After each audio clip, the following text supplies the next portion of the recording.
All right, here we go. We're settled.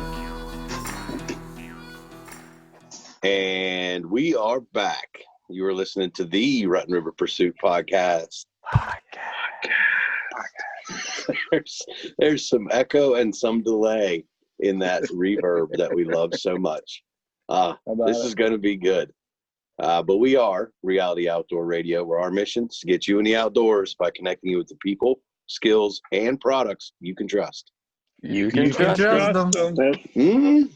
This will be fun. I'm Ryan. Who do I got with me tonight?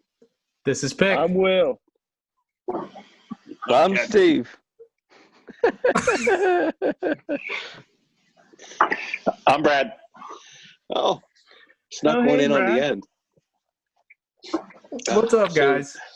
The caboose. Gentlemen, we are officially, I think for the first time ever, fully quarantined.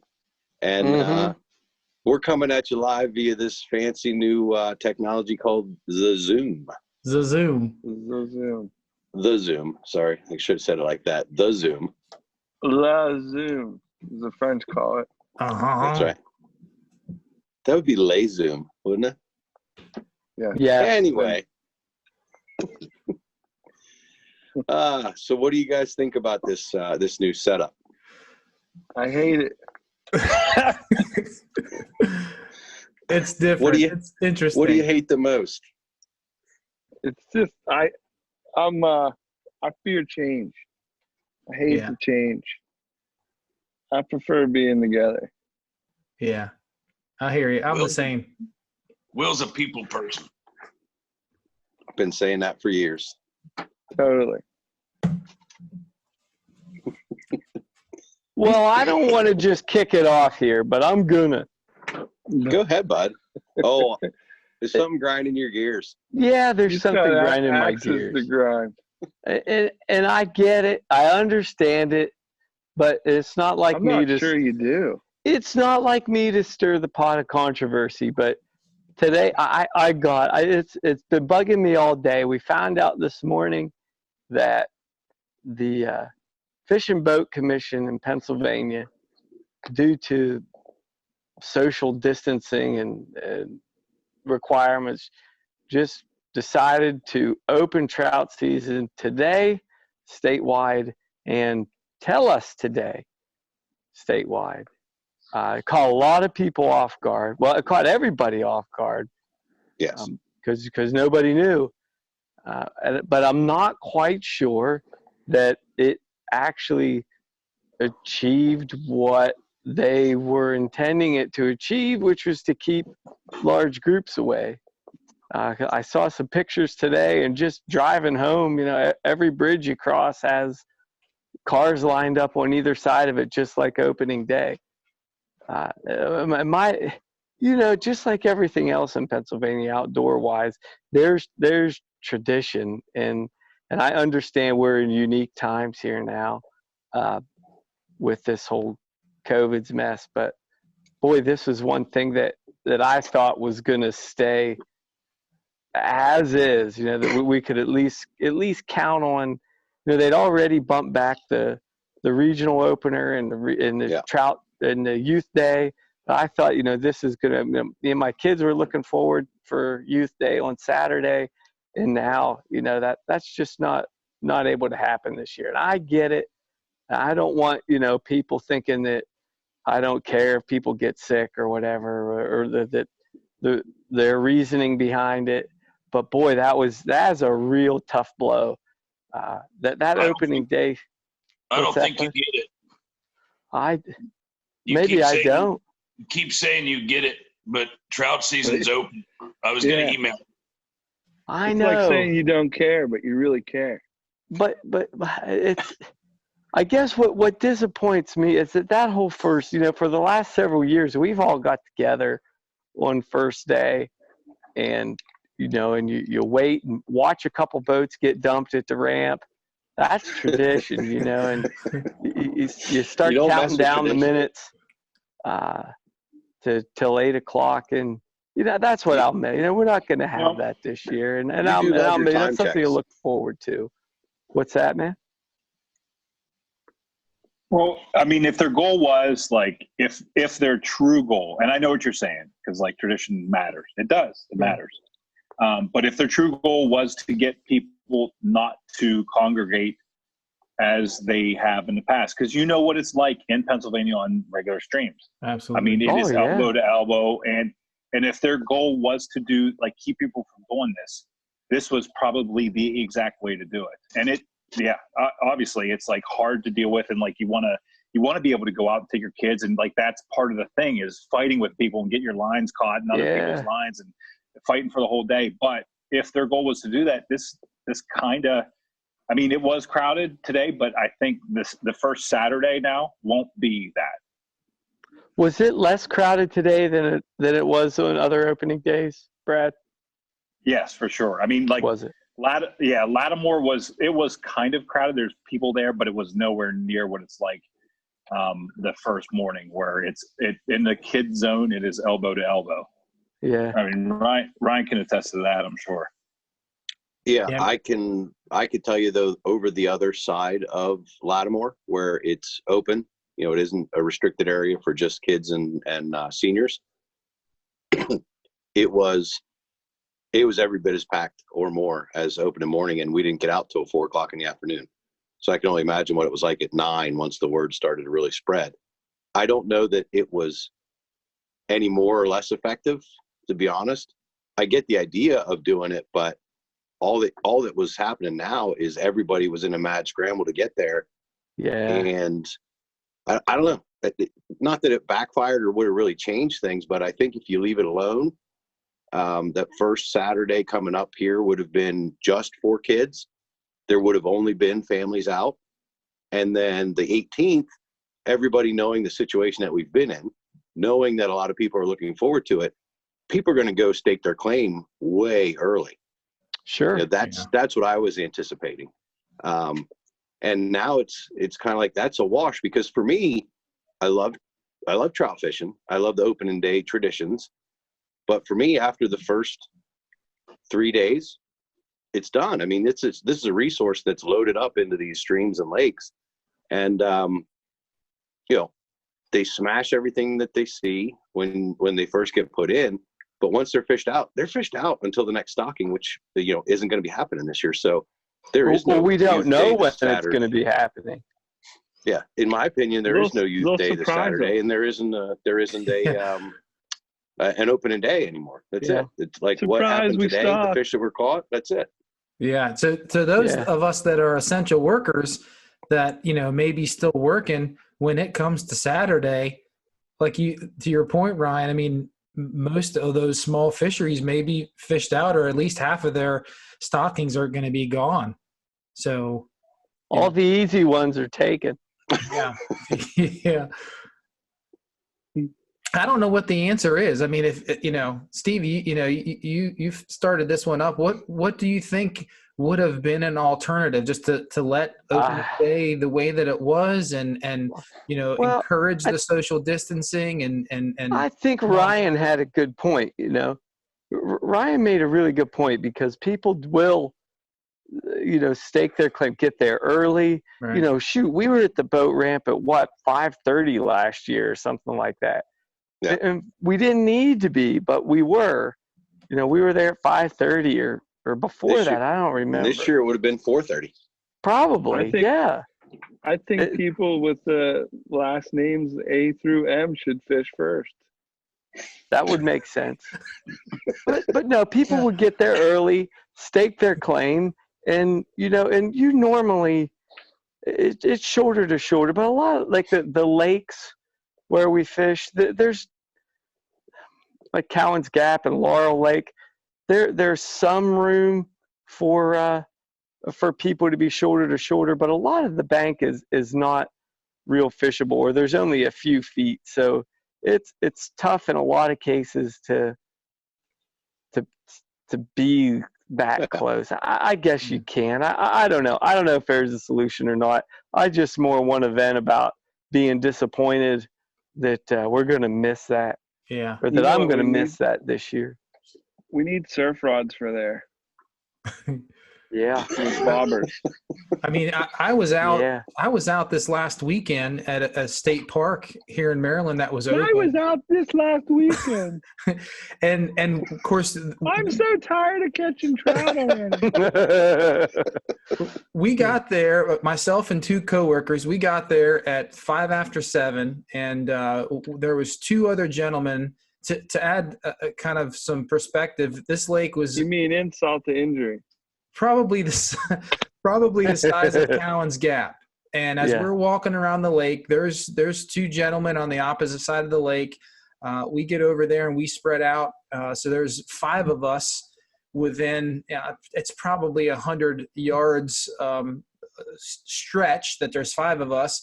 And as the morning goes on, they're just person after person after person. By the time we left at 11 o'clock, there was 5 kayaks and 3 big boats on that lake. And as we were leaving, there were still more people walking down through the park with their rods in their hand. So, here in Maryland, we don't have that. That is a water and impoundment that is not closed. Even if you don't have a closed, per se, and then an opening day, there's still going to be people out fishing. So, I mean, I didn't see anybody that, didn't adhere to the social distancing. Everybody in passing said hello, and they stayed, 6+ feet apart. People are going to fish regardless. So I don't know what the answer is, but I certainly understand the disappointment. And, like to your point, Stevie, you're sitting at work and all of a sudden you find out that's the opening day. I mean, it's just like somebody punches you in the gut. You're like, what do you mean? I think that's the part that hurt Stevie the most. It did. Yeah. You didn't even have a chance to scramble and try to get out there. I mean, you're there, at work. So, it was tough. Probably the biggest disappointment was this year Catfish had committed to coming with us on opening day. I heard that. We're not going to get to share that experience with them. So. It's funny that you're saying that because I'm sitting here trying to hold back by being the trout season Grinch that I am. And, even being a non-trout fisherman, I can see the aspect of the disappointment people would have in not being able to take their kids out first. Like that, that probably was the biggest disappointment to me, is not seeing the kids be able to get out first. And vice versa. My dad's handicapped, no legs. He actually had called me on my way home, and he was pretty frustrated when he saw it on the news in the evening. He didn't even know, till the news in the evening, and asked me what had happened. I said, I don't know, boss. I don't make those calls, but I think it was the wrong one.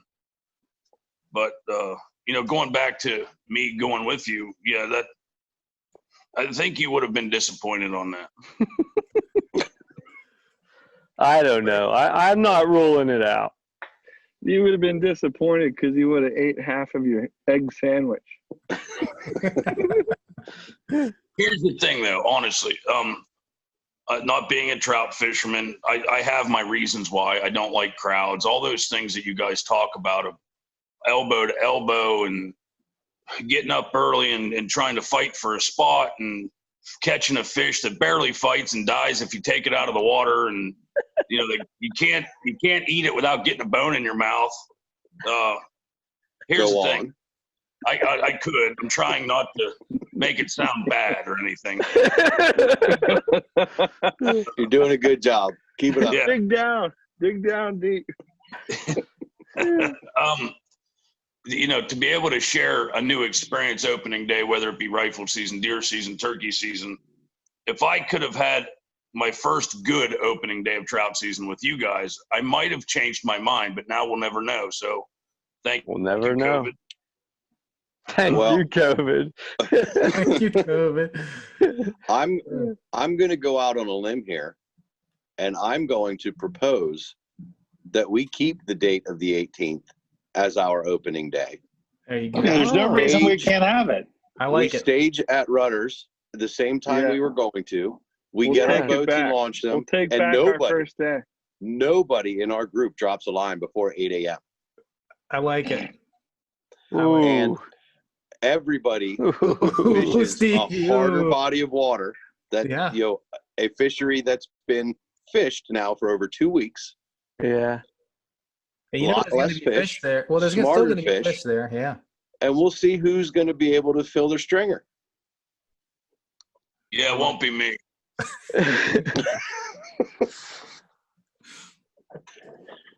Hey, rumor has it there are bass and crappie in this pond or lake, Catfish. Mm-hmm. Let's back up. We like to rewind. So I'm the Grinch. I'm whoever made this decision, I'm sure they had good reason for it. Sure. Stevie did. Yeah. Stevie, It's all me. I know this is really important to you. So,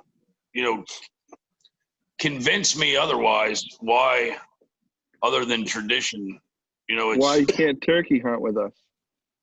no, I just don't see the allure of trout fishing. And I know that a lot of people are going to be like, what? But what is it about trout that you love so much? They're an ugly fish for first of all. Like Sean Holsinger tells me that they're the most beautiful. Now, don't get me wrong. We got a friend, Danny Lease, that catches these little tiny suckers up in the mountains that have different colors on them. But those stock trout look like big shiners to me. I'm being a Grinch here. But just honestly, do you take an ice fishing rod with 2-pound test line to get a fight out of them, or? Oh, I use a light rod, but I think part of the reason, at least for me, is that they're only here. You can really only fish for them in those lakes this year, a few weeks or a month and a half, something like that. So it's not like they're not around. The stock trout aren't there for very long. So you got a short window of time to. So to me, this is a lot like bringing you over to my house and Ryan and get up early and Phil and Will have all of you guys sit on my toilet and fish in my bathtub for a bunch of koi's that I stuck in there. Like they're like. Can we do that? What time? Do we meet at Runners? Having said all that, I was actually looking forward this year to having my mind change. Now, everybody has an opinion on everything in life, normally for a reason. I had not so much fun fishing for trout when I was younger for reasons. And, versus going to the river, things like that. Yeah. I was actually looking forward to not catching trout as much. That didn't excite me, but actually just seeing your excitement like a kid on Christmas, just being a part of it. Yeah. Catfish. Normally. Go ahead. At least for me to finish. And normally, that's like the first season to open. So, there have been years where I was ice fishing and then they shut the lake down to stock and then I couldn't fish for a month. And then when the lake opens back up, it's because it's trout season. So it's kind of like the kickoff to the season, really. So that's another. I would I'd give half of Uncle Donnie's stimulus check just to see catfish whipping topwater while everybody's fishing for trout. Can you catch a trout on a whopper plopper? I'm sure you'd try to find out. To be determined. I had a trout trying to hit my bobber today. Really? Yeah. Well, I tell you why the first day and easy pickings is important is because it's the same reason that the first day of doe season with rifle is important. It's because it's easy. Easy pickings invented the cotton gin. But it's kids get the chance. I'm sorry. The kids get a chance to get their first taste of fishing or hunting. Yeah. And it's like like, yeah, it is easy. The first 2 weeks of fishing season, yeah, they're easy. But it's just like, I'm not like a big fan of rifle season, but it's, for doe, it's good to get your kid out and shoot a deer. And it's like the easier time to do that. And it exposes them. That's why it's important. Yeah. Do you think, Stevie, that there are other trout fishermen like yourself that are as frustrated or more than you are? Oh, yeah, there's guys that are more frustrated than I am. I took a glance at the fishing boat thread. Oh, it's bad. It's pretty ugly. Nasty. Yeah, it's ugly. So I don't know. That would only be the comments from the people who were upset about it, because people who were happy about it were out fishing. Yeah, they were busy fishing. And Brad, your boy, how old is he now? 8. Yeah, so that's the exact age where that is important too. Yeah. Kids that age don't want to go fishing and not catch fish. You will become a non-fisherman very quickly. Well, we spent probably 2.5 hours today at the stream, and he cast however many times, it got caught up how many ever times, but it was about 10 minutes before we left. We had to leave. We were going to, we had somewhere to go. But he actually landed or hooked and landed his first ever fish. Like all the other fish he's ever, all the other fish he's ever caught have been, someone hooked it and then he reeled it in. This is the first one where he could actually see the fish. And and the reason why he was able to get this is because they're dumb fish and they lay there right in the middle and you throw power bait over them. But he worked it and sat this place for an hour and a half and finally got the fish to bite, and he reeled it in and landed it. And he's still talking about it, and we ate it tonight. So, that is cool. Yeah, that's cool. I can remember growing up back in the day. I think, to your point, Stevie, part of the disappointment is it just that tradition. My grandfather, my dad, it was like opening day of deer season. Make sure your reels have line on it, everything's ready to roll. And it just, it didn't happen for most people, or probably for anybody for that matter. You didn't know it was happening. I was, laying in bed scrolling through a feed and I saw the press release and I had to double take to look at the date. I'm like, today's the 7th. How, what? How right did that happen? Yeah, it's now. So I found out from a guy in Maryland. But yeah. Right. I sent it out on the thread. I'm like, what? It was like 8:07, and I saw this, and I'm like, fake news. Yeah. Well, I had to. I thought it was at first. Yeah, I had to refresh the page. I went back, closed the Pennsylvania, Fish and Boat Commission, and reopened it back up to make sure that first feed was dated the 7th, and I read it again, and I'm like, this has to double check the year. Yeah. Well, yeah. This wasn't a 2016 post. Yeah, I'm going to be honest too. I didn't believe Pick's. I thought Pick was messing with us, so I checked the Fish and Boat. What do you guys think would be the response if something like that happened with hunting season? I was just going to say that.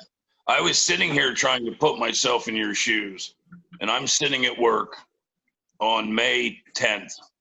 A week and a half after turkey season opens, somebody comes up to me at lunchtime and said, "Hey, they opened up turkey season this morning." Huh. And I just go straight Talladega. Like, yeah, I'm on fire. Jesus, help me. Yeah. Help me, Oprah Winfrey. So I'm trying to put myself in your shoes because it would help very the Jewish God. Yes. Because honestly, turkey season is like trout season. Your best chances are the first 3 days, until guys get out and overcall them and push them and spook them. And so the first 3 days of turkey season they're not stupider. They haven't been spooked quite as much yet, so.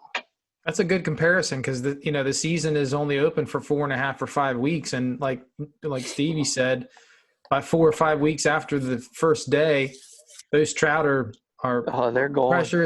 Yeah. And then the water gets warm, and then the mortality rate goes up. So well, let me wrap your head around something else about trout season that I got a phone call about. So, they pushed the opening day back. And I know a certain bait shop here in central Pennsylvania, a friend that works there, and the owner of that bait shop had to make a phone call and postponed almost $4,800, let's call it $5,000 worth of bait. That is substantially a big piece of his money every year that he sells on opening day of trout. Yeah. That had been pushed back, which was a giant hassle for the bait dealer to push it back. So this guy came into this bait shop today around 8:45 and told the guy that he wants some wax worms and minnows and things like that for trout season. And the guy that owns the bait shop said, you can't fish for trout. And he said, well, they opened trout season this morning, and this guy's head about popped, because not only did he not get his bait because it wasn't supposed to be here for a few more days, he had to postpone it, which cost him money. And now he has guys coming in to get trout bait that he was not told as a bait shop owner that they were going to open trout season. He was not prepared, and he doesn't have the money to think. Now, when his bait does come in on the 16th, he's not going to sell it all. Yeah. So I didn't think of that. It could be worse, because it messed a lot of people up more than just the fishermen. There's some people that it really screwed up. So and this time, economically is a tough time anyway. So now, when you hear something like that, he's not going to get any sales at all. He was pushing to stay open through all this to try to get to trout season too. So wow. That's a difficult blow for not only him but other guys that make money on trout season. So yeah, it's just food for thought. It could be worse. That's true. So I'm just kidding. All joking aside, I tried to sit here and wonder why I hate trout fishing so much. And to be honest with you, my memories of trout season when I was young was of my dad taking me out and my Uncle Rusty. And to be honest with you, one of those was some of the best times in my life, and the other half of it was not. So I remember trout fishing at a place called Canoe Creek here in Pennsylvania, which I also call the Dead Sea. So in my defense, I didn't catch trout when I was younger. We didn't catch. Some people here and there caught them around me, but I got bored and I went up into the woods, took a walked the trails, did anything but fish. So for me, it was more of being, growled at, and then, it wasn't, I don't think trout fishing for me at a young age was very fun. The traditions really wasn't there the way other people's are. So it might be the time in my life that I change that. I have a group of brothers now that can do that. I think so. Yeah. Let's make the 18th happen. That's a great idea, Ryan. I'm pretty sure I'm busy that day, like for the rest You of the day. already said you were free. Yeah, you're getting kidnapped. I need a trolling motor. So like I said, though, for kids, it is important, because if it happens to kids the way it happened to me, I'm lucky I turned out to be a fisherman later in life. If it wasn't for the river, I probably wouldn't have been. So One tradition, sushi. One tradition I always had was falling in. It never failed. It's been like 8 years in a row. I fell in, and I was miserable. I was miserable. 8 years in a row. I pretty much. It was like you should have got some boots, bud. I did. I had waders. I had waders on, and I would slip and fall and get in, and my waders would fill up with water. I'd like half ball stomp back to the truck. Finally, bless your heart, sticking with it. The 7th and that was year, just last year, year 8. Yeah, that was when he was ice fishing. After the 7th year, I brought a change of clothes and a new pair of socks, and then I fished again. So here's something to think about, Stevie. With great disappointment in life makes you appreciate things more. That's so for sure. People take for granted the first day of rifle season until they have to work the first time, or until they have to hunt it without their dad, or you lost trout season this year. So now you realize what it means to you even more. Yeah. And I think that people can take, a great concept of ownership and what they truly believe inside. Like, it didn't affect me much. So, but when my dad called and was disappointed, I realized that this was a thing. To me at lunchtime when I heard about it, I was like, oh man, Stevie's going to be pissed, but I had no feelings over it. But you can tell really how much it means to you now because it was taken from you, in a sense, Yeah. And I think a lot of the times that we're going through in history right now is going to make you understand what's really important. And it just is a really big, heartfelt feeling to know that sportsmen out there love not just killing fish and killing deer. And that's the essence of it. Isn't about killing something. It's the essence of those traditions and how much the water and the woods mean to you. And it's cold when you fall in. When you get it, yes. When you get it back next year. Speaking of, so the water is cold this time of your pick, right? Yeah. Guess what? I was out fishing with a friend of mine, and he brought another friend. Right after they left, there were people water skiing already. What? Really? 55 degrees. I had a guy water skiing around the fishing boat. Jeez. They saw you out there and decided to break it up. They tried. So I gotta jump in though, Catfish, before we hear more about your story. Yeah. One of the things that Stevie mentioned, is how like opening day of trout always seemed to be like the kickoff of your fishing season. And I tried to think back while you're saying that. I'm like, you know what? I feel pretty much the same way. Like that seems to be the first fish that I'm targeting most years, and then it's kind of grown from there. So it does seem to be like that kickoff point, except this year for me, because 2 days ago I was that guy on Catfish's boat, and I brought Brad with me for his first adventure on the River Cooter. That boy telling the truth. Yeah, I'd like to hear about your cool friends that you brought on this boat you had, Captain. They sound really awesome. So cool. They're pretty nice. One of them gave me a hat. It's a good looking hat. So what'd you do? What was your target fish, Ryan? You weren't targeting trout, I assume. Everything. No. we wanted to catch whatever was biting, as is oftentimes the case. Yeah, when you're on the River Cooter and you're visiting Catfish, all bets are off. Whatever's biting is what we're throwing for. So we set up in a couple spots. What position were you in on the River Cooter? I took downward dog. I took my spot at the back of the boat. You're in the back of the boat. Correct. Okay. We put Brad and I both were at the back of the boat, and Uncle Catfish was riding the helm up front. No way. Oh yeah. Give the man the helm. He needs it. Mother Nature hates me. It got windy and cold. We went out, it got windy and cold, and it started rocking the boat up and down a little bit. So the front of the boat was the place to be. And when you drop the anchor though off the front of the boat, then the whole boat turns. So really I was downwind. I was letting those guys break the wind for me. So I stayed kind of sheltered behind them.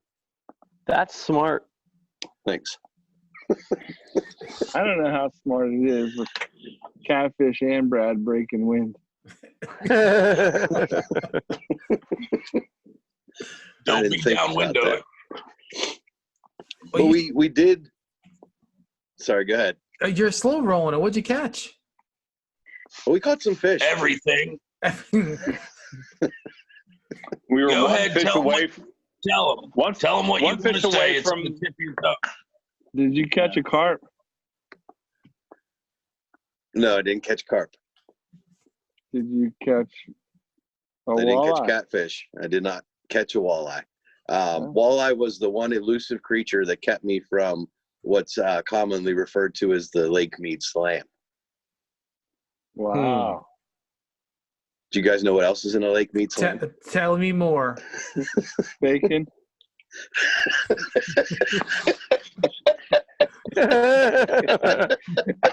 It's kind of like a moon's over my hammy, but two cell phones in the same spot. Cell phone sandwich. Yeah. We were setting up a couple of spots in hopes of targeting walleye because colder water temperatures. I guess this is the time of year that would be a good chance for you to get a hold of one of those.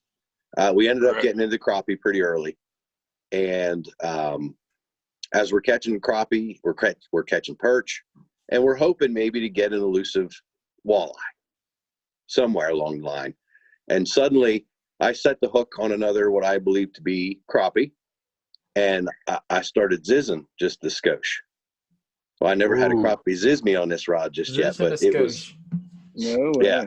And I said, this isn't a crappie. This is something bigger. And I even knew that's a walleye. I thought it was a walleye. It came up and flashed at one point. I just assumed same thing because there's this big silver fish. This was no crappie. No. It was also no walleye.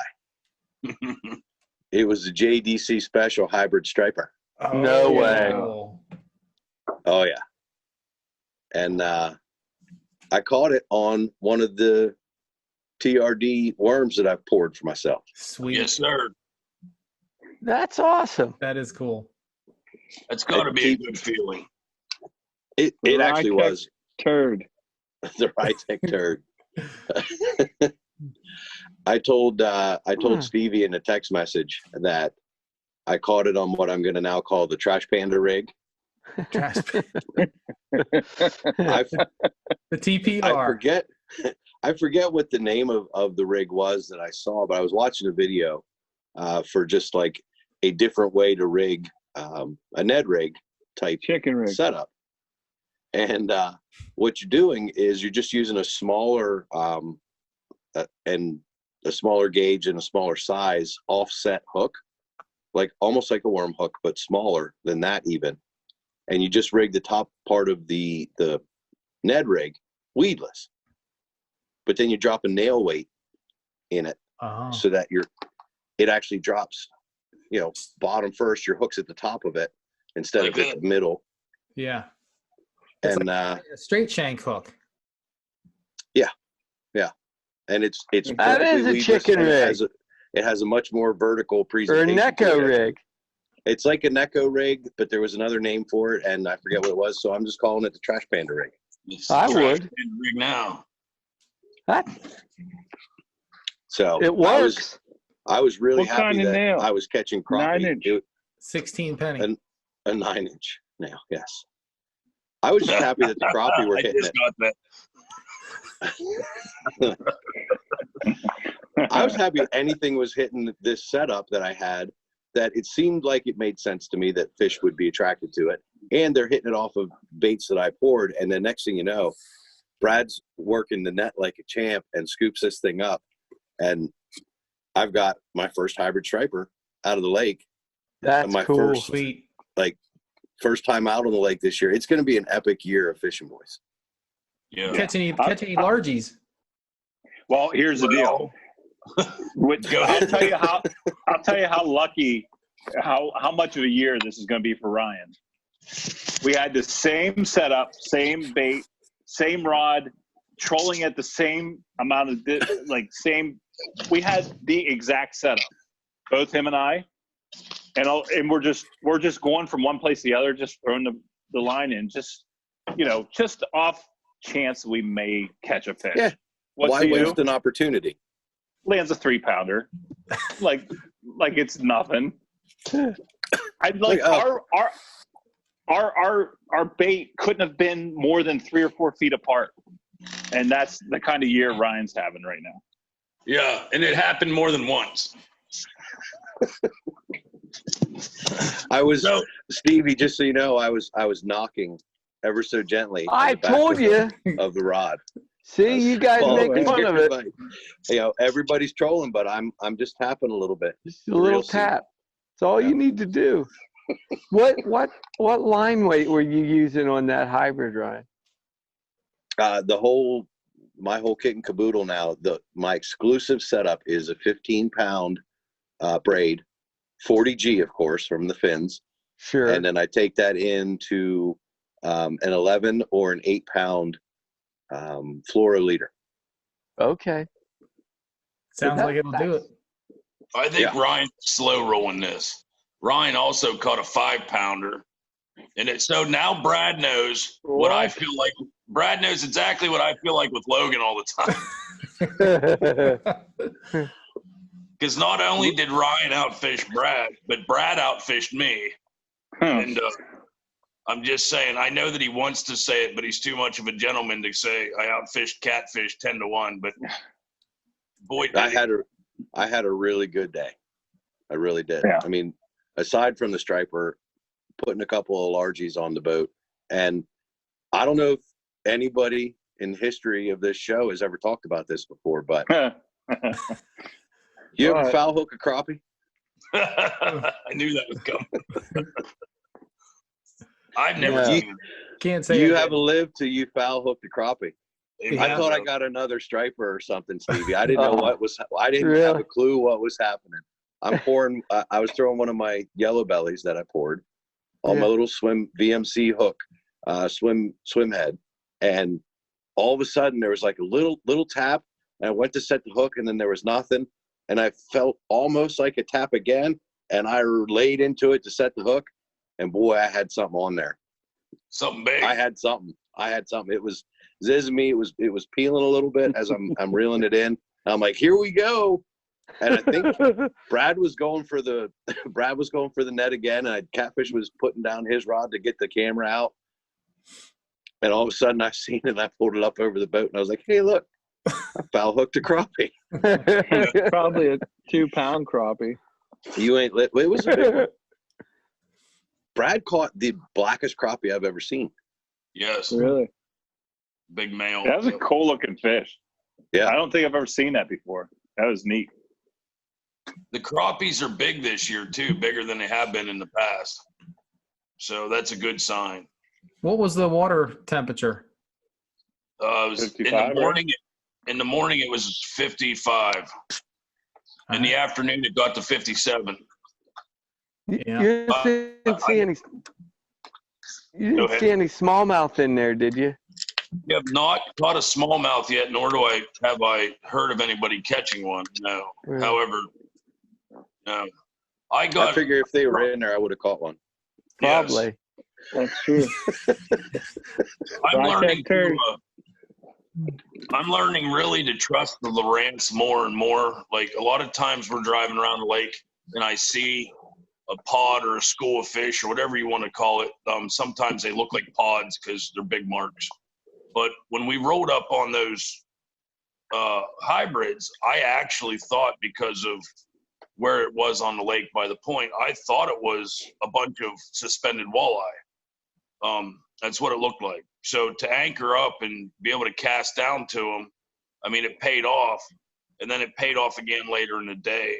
I'm starting to trust setting up on the fish, and I mean, you can't tell the difference between a walleye and a striper on the Lowrance. At least I can't. But at least if you set up quickly and get some baits in the water, I'm noticing that you have more of a chance. Where my mentality before was, darn it, there was a bunch of stripers. Oh, the motor spooked them, or they're gone by now. By the time I get the trolling motor on spot lock or an anchor down, there's no sense in stopping. But it works. So I'm going to start to implement that a little bit more when I see those big groups of fish, to go, all right, guys, let's hit this real quick, because it worked. And it worked again later in the day after I dropped you guys off. So Well, I tell you what else worked too is that the way just what the fish were eating, right? Because like I threw 30 casts or whatever, and you said, "Here, try this. This is what they're eating." We cut the belly open. I put it on. You gave me the rig. I threw it in the first cast. I landed a crappie. Yeah. And it was a big one. I thought it was a bass coming out. I thought it was largemouth because the way it opened up and shot itself. But it was, So it's knowing what they're eating. It's just not throwing what you think they're gonna like. It's knowing what they're eating. Agreed. Yep, I agree. Match the hatch. Yep. Match the hatch. Yep. And that's a really good point. If you happen to say you're not, keeping fish or whatever, but if you do foul hook one up under the gill plate, or one swallows one and it starts to bleed, it's going to die anyhow. Typically that's the fish that I keep, or the ones that that one's going to die. It's got blood running out of the gills. It's not savable. And, as bad as that is, don't just keep it and take it home. Don't just throw it back in the water. Cut it open. And, that can make you change baits real quick, change your whole day. That's a good point, Brett. Yeah, I wouldn't have guessed for a minute that crayfish were out and about already. But you were saying, that's what they seem to be hitting. That we had a lot of luck on those. I don't even know that they are. I think the perch are rooting them up under the rocks. We're taking them out. Yeah, I kind of think that's the case. I don't know for sure, but the perch all have crayfish in them, and it's the crayfish parts, whatever, rather. But like tonight, last night, the night before that, and tonight, Logan smashed big walleyes every night this week on that little tiny crayfish bait. Huh. It's tiny crayfish bait? What's that? What little tiny crayfish bait? The ones that he pours, but I was using the Z-Man crayfishes is what we were using, and they work just as well. Same thing, a little tiny green crayfish, like smaller the better. Match the head of the jig with like green or black, and everything in the lake here, every species has been caught on that same small crayfish bait. So I think right now maybe that's the crayfish that are out, the tiny ones, the ones that can get out from under the rocks, whatever the case may be. But it's right now in the lake, out of all your tackle, even I had live minnows on, and I put a live sucker on, like creek chubs, which are walleye candy, throwing it down, and still nothing. And them little tiny Z-Man crayfish were just on fire. Everything, perch and crappies, bass. Ryan caught a really nice bass towards the end of the trip in like 12, 16 feet of water on a little crayfish. So, yep. You finding that things aren't really chasing anything yet? No spinner baits, no crankbaits. No, everything was slow working, bouncing off the bottom, and a lot of the hits were on the pause. It was sitting still. Yeah. Even the swim baits that I was using, like I caught one pretty good sized largemouth and a bunch of crappie on the yellow belly swim bait that I poured, and even swimming that, it was a real slow swim. I actually cast it, let it hit the bottom, and I kind of pop and then reel a little bit, let it drop again, and pop it again. Just bouncing it more off of the bottom and swimming it back nice and slow. That's what they were hitting. Yeah. Stevie. Yeah. You still there? Well, I'm here. Are you sad you didn't come now? You mad, bud? Oh, I was sad that morning before I got the news. Then I was really sad when somebody sent me a picture of Ryan's. I was sad I wasn't there. I wasn't sad he caught it. But I got a picture from an anonymous. I got an anonymous tip on Ryan catching a hybrid. Do you know who has two thumbs and isn't sad? Who's that? This guy.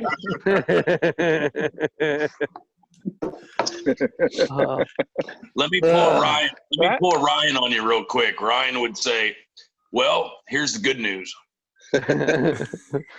Fishing's just starting, and the boat is running top notch. So, and that's something else I didn't say. Like, I got that boat uncovered kind of in a hurry. I did not check the lower end unit oil and the water pump like I typically do. I just wanted to get it on the water.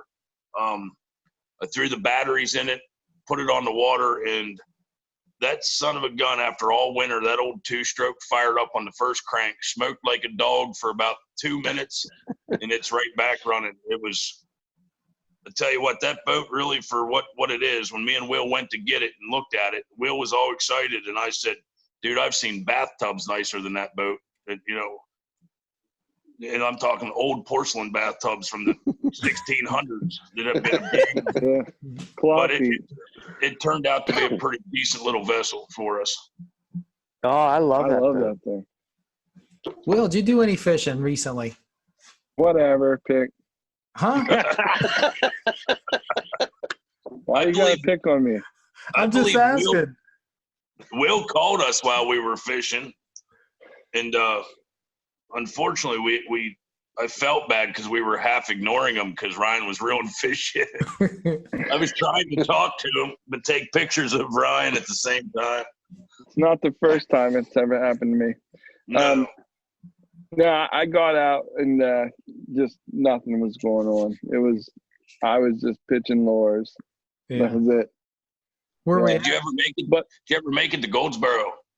No. We went up to. We were halfway to Fort Hunter. Okay. Yeah, nothing. I mean, it was packed full of boats. You know, you have a boat, sure. But I don't know. I can't really. I didn't even get a hit, so I can't speak to any of it. It just wasn't my day, I guess.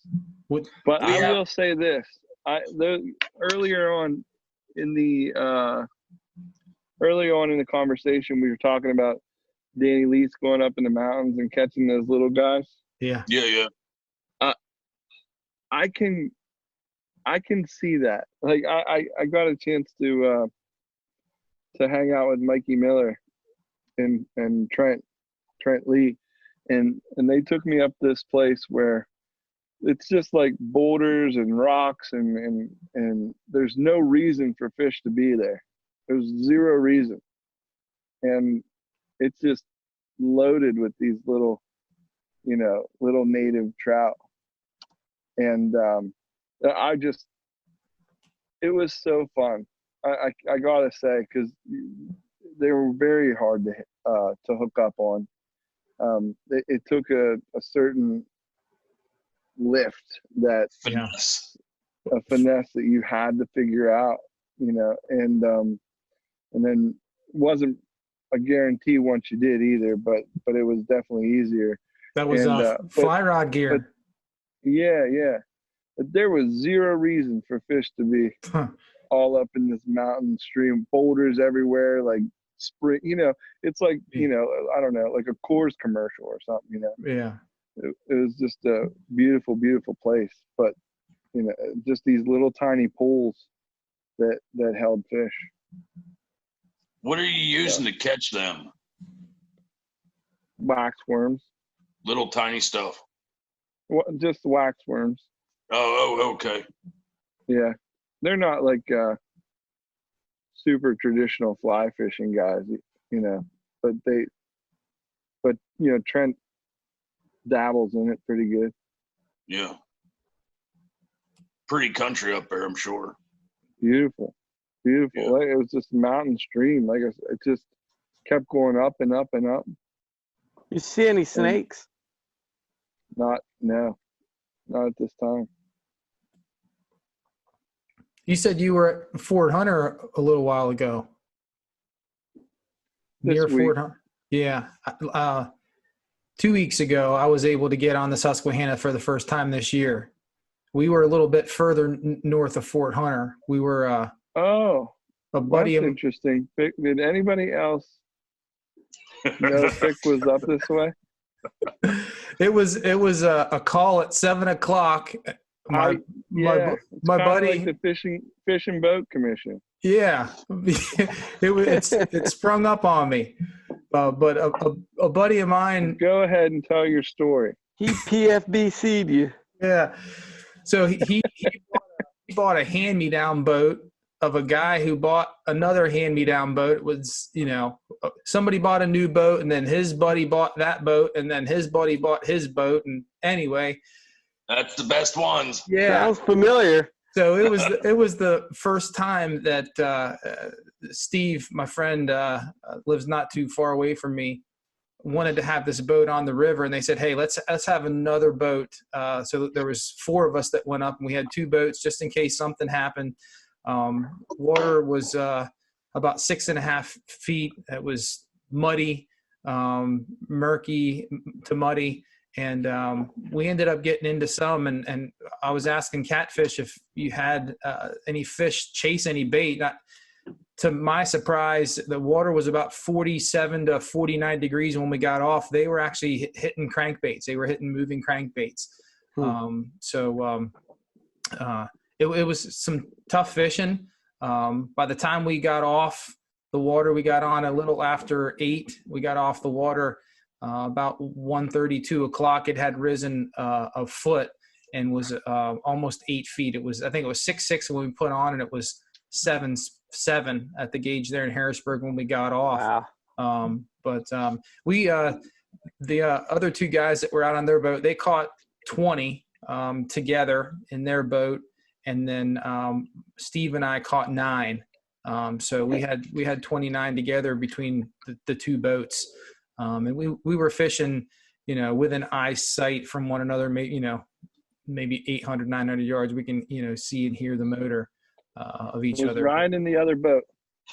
Ryan, no, he wasn't. I was not. No, I was not. But the one guy that in there in that other boat, he caught 15. So he was on fire. We were switching up baits and throwing different things. One was throwing a 2, one was throwing a crankbait, one was throwing a spinner bait, and we were talking back and forth. To catch any would they hit on, and the bait was a red square bill crankbait. That's what I like red this time of year. Yeah. I hear that's what almost every fish was caught on. I did pick one up on a tube, green pumpkin tube, but the lunker of the day was a 3.88 pound smallie. That was the last fish that I put on the boat. Yeah, it was. I've caught a little over a 20 1/4 inch smallie is my biggest lengthwise, but this thing was a tank. So I pulled out the scale and weighed it, and it was almost a 4-pound fish. So that's nice. It was a trip. Where's that in relation to Harrisburg? North. Where you were? North. So you have Montgomery's Ferry, and then you have Liverpool. We were up probably 10, 12 miles north on 15. So how did the fish look condition wise? They look good. I mean, I'm not one to stir the pot of controversy, but the fish look like this. Yeah. I didn't see, I know, our prior co-host Rod was talking about, identifying certain, marks on the fish that didn't. I couldn't see anything that was obvious. That's great.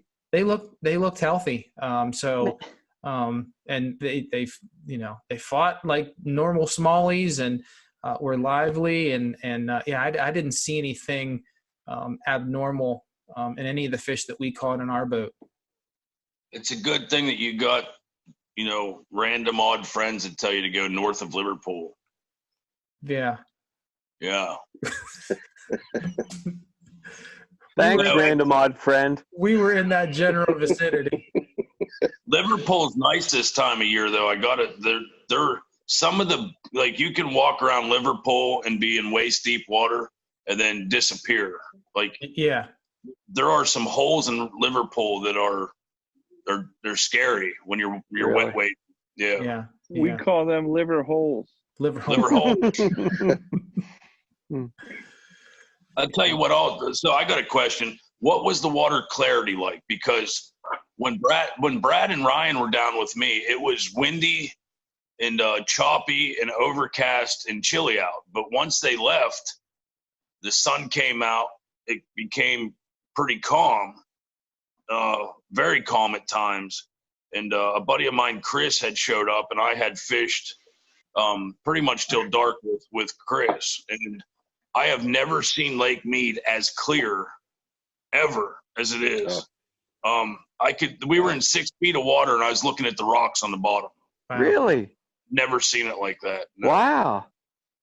Even Chris has been fishing this lake for 27 years, 26, 27 years, and he's never seen it either. So it's pretty wild how clear the water was. What was the river like? It had rained. I think it was a Friday. It had rained, and it was overcast and cloudy. They were calling for some showers later on. This was a Sunday, so it was 2 days after it had rained. And it actually rained while we were out on the water. And it was rising. There was some sticks and some debris that not anything big, but you can tell that the water was coming up. And on one side, I can't think, there's a campground on the side of 15 if you're going north that actually had a mud line, and then part of the river was actually, I would call it stained. It wasn't as muddy. So there was spots that were muddy, and then there were spots that looked pretty good. So we tried to get behind some islands and some eddies and try to pull out some fish. But I've fished the Susquehanna, much better water condition. I'm glad we ended up catching as many as we did in those conditions. And I do know that as the water is rising, there's a lot of stuff that's getting washed in, and those guys, smallies start feeding. So maybe that was part of it as well, between the two boats catching 29 fish. One of my favorite things to throw up there in May and early June is just a small, like 3-inch black popper. Like when you get in behind them islands. Yeah. And you just throw the popper out and don't move it. Let it hit the water and just let it sit, and then twitch it one time. It's like they can hone in on when it hits the water, and I think they rush up and stare at it like before they hit it. Sometimes they'll hit it when it hits the water, but they'll race up, and you have this gut feeling like there's something under it. There's something under it. Right. Don't just take it away. Just pop it one time. And I'm sure everybody on here understands that feeling when something explodes on a topwater bait. But there's a lot of good smallies up there for topwater fishing. Yeah, I don't think any of us threw any topwater. Once we found a pattern, they were hitting that red crawl crankbait. I think pretty much everybody on both boats were just throwing that. And if the bite slowed down a little bit, one of us would switch to something else, and then the guy that was throwing the crank would get a bite, and then we'd switch back to the crankbait again, and everybody was throwing crank. So, that seemed to be Sounds like a lot of short drifting going on. Now, what happens if you don't have a red crank? Do you have to throw one of your buddies off the boat, or what happens? A square bill crankbait is one of my favorite baits to throw. So I had a box full of them. So I shared that day. Even look at you. I didn't have to, but if it come down to it, I had 2 or 3 in my box. That's mighty whitey you pick. Well, one thing I want to tell, not to rub salt in your wound, Stevie, but first day of trout season around here is usually rainy, cold, overcast, just a bit of nasty. Today's first day was about the most beautiful day we've had in about, I don't know. That was one of the deciding factors I heard from the Fish and Boat Commission was, guys, it's absolutely gorgeous today, and Stevie's working. Yeah, so there's essential employees or whatever we call them are at work today. Oh my! It's like that time whenever somebody walks away and you're frustrated, and you always think of the right thing to say after they leave, and you're like, "Darn it, I should have said that." Now coming to think of it, I wish I would have went and caught a trout after work today. Just Oh my gosh, that would have been amazing. I don't know. So you working tomorrow, Stevie?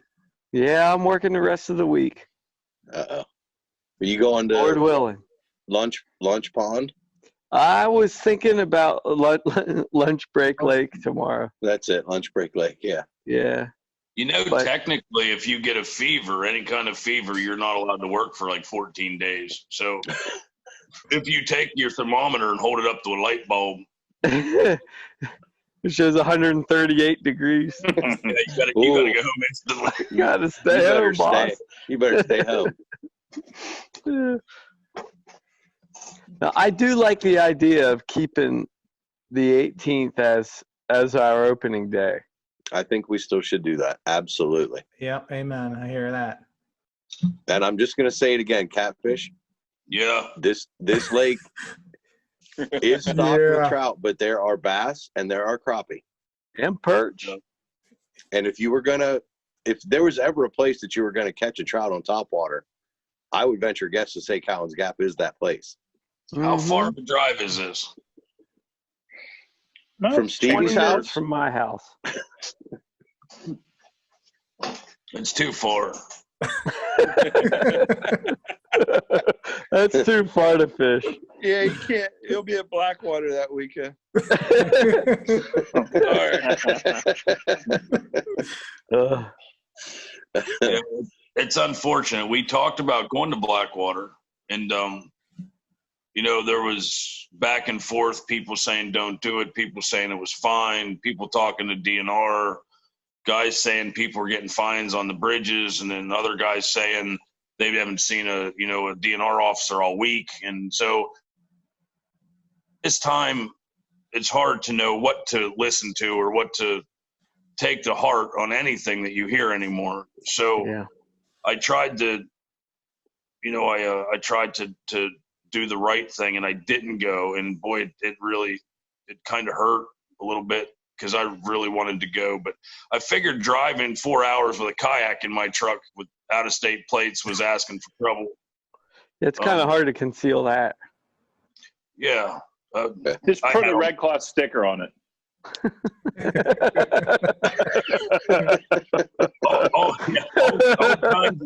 all kinds of thoughts went through my head, like taking a Maryland license plate, putting it on my truck, and telling the guy I was just coming down there to sell it because I need money, and like all the bad things that you think about that you don't do because it ain't cool to lie to people. But it's don't think they didn't go through my head.